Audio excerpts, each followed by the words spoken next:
which version of the LOZ characters are your favorite? Oh boy. Okay, brace yourself, people. This is going to be a long-winded answer. So, might as well just start with the main characters of the series. Let's start with Link, for example. I would have to say that the Link I like the most in the series would have to be from Twilight Princess. Because I am shallow, and I think that Twilight Princess Link is totally hot. No, it's not just that. It's the fact that Twilight Princess was the very first Zelda game where emotions registered very clearly across the faces of its characters, and the motions of the characters in general became more fluid. It became more like a movie instead of just a video game. And it was that point when Link actually started morphing into a person, a character, not just the empty-minded, emotionless warrior that you would play as, like a vessel. That was the first game where I felt like he wasn't just a vessel. He had emotions. He had motives. He wasn't just a person driven by the invisible person behind the screen, you know? It seemed like no matter what your opinion was of the characters in the game, he had his own opinion of them and reacted to them accordingly. For example, I'm not that crazy about the character Elia, but if you observe Link in the game, you'll see that he is. And that's totally cool, because in the past games, Link didn't really show any other emotion besides just looking angry, you know? It wasn't really clear who he liked.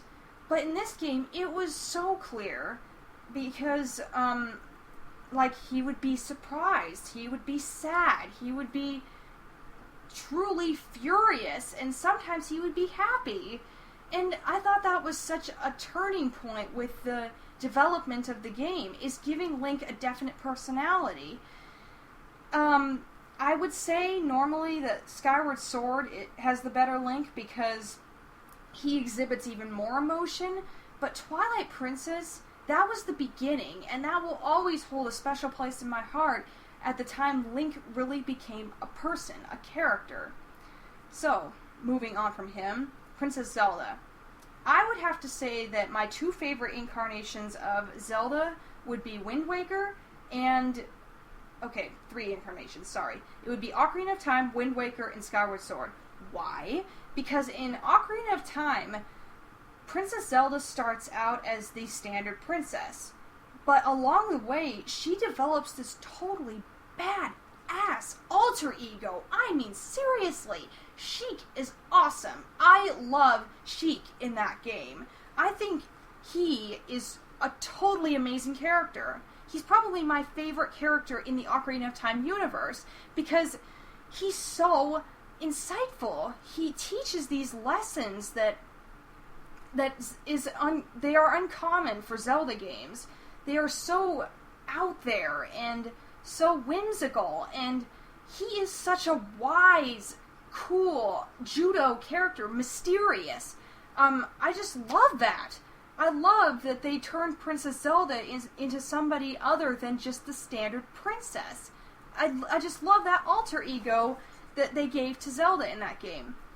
And with Wind Waker, it's the same way, only in that game, her alter ego had so much personality. Personality that was contrary to the previous personalities of the previous alter egos of Zelda.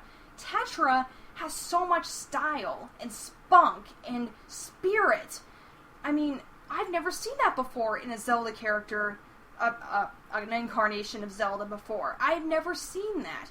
And that is such a turning point with Zelda in developing her as well into a definite character, into somebody who, like Link, is just a player in the game, is just there to relay, be the damsel in distress, or relay information to you, or whatever, just be there. But not anymore. Tetra was like the beginning of Zelda also becoming a defined character in the series. So let me think, what other characters are reoccurring in the series? Okay, so I'd have to say that Ganondorf. What would be the best incarnation for him? I'd probably have to say Twilight Princess was the best incarnation of Ganondorf because, okay, I would say that the scariest incarnation was him in Ocarina of Time, but something doesn't ring true about that incarnation to me. I really like the way that they designed him in Twilight Princess, even though he didn't have much of a role in that game, because he just seemed so solid and out there and well established as a villain. I mean, in Ocarina of Time, I have to confess, even though he was probably the scariest incarnation of Ganondorf, he was also kind of silly, because there would just be these angles that I would see him at where I just felt like laughing at him, you know? But nowhere in the Twilight Princess game do I feel like laughing at Ganondorf, because he's very intimidating. Even though he's not the scariest incarnation, he is the most intimidating. And I really like that about that particular incarnation, because intimidation goes a really long way. More so, in my mind, than being scary. Because in being scary, you have the potential to be silly. Like that Ganondorf in Ocarina of Time. I'm babbling, so I'll just shut up about that now. Okay, so now that I've gotten the three main characters out of the way, I'm going to tell you my favorite character from each game that I've played, and why. Beginning with Link to the Past.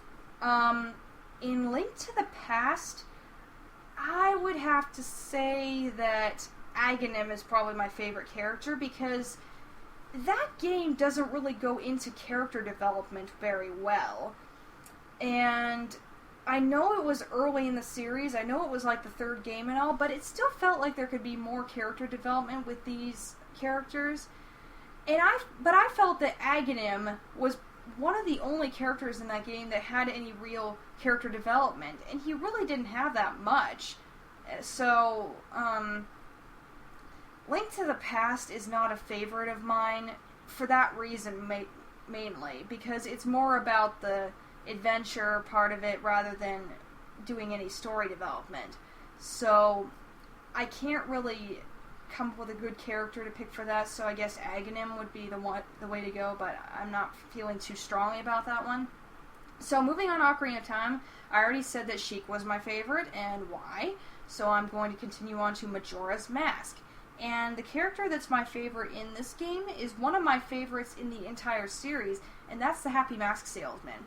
I know, everybody says that the Happy Mask Salesman is so creepy, but there's something about him that I really like. He reminds me of sort of the eclectic mentor. Like, I know he's kind of strange and out there, but in my mind, I kind of see the Happy Mask Salesman as like the Mad Hatter. And the Mad Hatter is one of my fictional icons. I just think he's awesome. In fact, I'm on the radio staff this year for my school, and my DJ name was the Mad Chatter, because I love the Mad Hatter so much, and the Happy Mask Salesman, in my mind, is just like my version of Zelda's Mad Hatter. And if you think about it, his personality sort of matches, because he collects masks, whereas the Mad Hatter collects hats. I mean, it makes sense, you know? And the masks are what probably drove the Happy Mask Salesman mad, and the hats are what drove the Mad Hatter mad. And just the connections I see between those two characters are the reason that I think the Happy Mask Salesman is one of my favorite characters of the Zelda series, because he's a traveler, and he's as wacky as he has some very interesting things to say, some very cool viewpoints to give Link and the players. All around, that game is my favorite because it's so much more mature, and it goes into more meaningful topics in that game than it does in the other Zelda games, and the Happy Mask Salesman helps to contribute to that, so that's why he's my favorite from that game. Skipping ahead to Wind Waker, I think. Who would be my favorite from that one?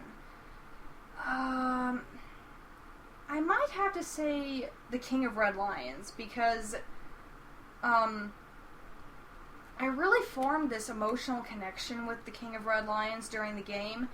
He was really different from the sidekicks that were with Link in previous games. Because in previous games, the sidekicks were always girls, well, with the exception of Minish Cap, of course, but most of them were girls, and most of them were sort of okay, here's the thing. Most of them were girls, and every time I think of a female side character, I cannot help but think romance. I know, it's weird, I know that. Fairy and human, that doesn't work, but every time I think of a female side character, I think of romance. Particularly with a character like Midna, where it kind of works in the end. But I really thought that the King of Red Lions was a cool spin on it, because this time it was more like giving Link a father figure, and I really like that concept. And the ending of that game made me cry, because the idea of him losing that mentor, it just made the game seem more meaningful. And I thought the king was a very powerful character in this particular game. I can't even describe why. He was just so wise and kind and like a paternal figure to Link, and I really liked that about that character. And considering how a lot of the characters in Wind Waker don't have many personalities either, I thought that was a really good spin on things. Twilight Princess. I would definitely have to say... Okay, I would have to say that there is a tie in Twilight Princess between Midna and Colin. Because, to me, Midna was one of the strongest side characters I have ever seen in the Zelda series. She is so strong and powerful and emotional. I have never seen a side character, besides the King of Red Lions, of course, play such a big role in the plot and contribute so much emotional tension. And, she just... It's Midna, people! It's Midna! Midna is awesome! Do I even have to say more? And the reason that... the reason that Colin ties with Midna is because I really remember liking the idea of Link mentoring this young child, and I like Colin's personality a lot. Just the fact that he's this shy kid, this shy and modest kid, and then one day he suddenly commits this act of bravery, and he gets hurt in the process, and afterwards all he can think about is, are the other people okay? Is everyone alright? Hello, kid, you're hurt and you're worrying about other people? That's classy. So, in that respect, I have to say I really respect Colin's character. So that's why he ties with Midna for my favorite character in Twilight Princess. I'm just going to brush over Phantom Hourglass by saying that Linebeck's my favorite character, because I didn't like that game very much. Spirit Tracks, I really thought that Byrne was a pretty good character. I think he's really complex, because I'm always fascinated by the idea of a villain once being a good guy and then turning back into a good guy near the end of the game, only to sacrifice himself. I like that whole thing. But now that I really think about it, I have to say Chancellor Cole is probably the better character for me, because he's nuts. He is absolutely bat crazy, and I love little Irish dudes, so he is probably my favorite in that, because of that, just because he's an evil Irish dude. And so finally we get to Skyward Sword, and hands down my favorite character in that is Girahim. He's probably my favorite villain ever, because he said that if something fills his heart with rainbows. I mean, seriously, that is awesome. That is the best line that a villain can utter in the Zelda series. It fills my heart with rainbows. That's it. That established as Girahim as my favorite character in Skyward Sword and my favorite villain in the entire series. Don't ever question me again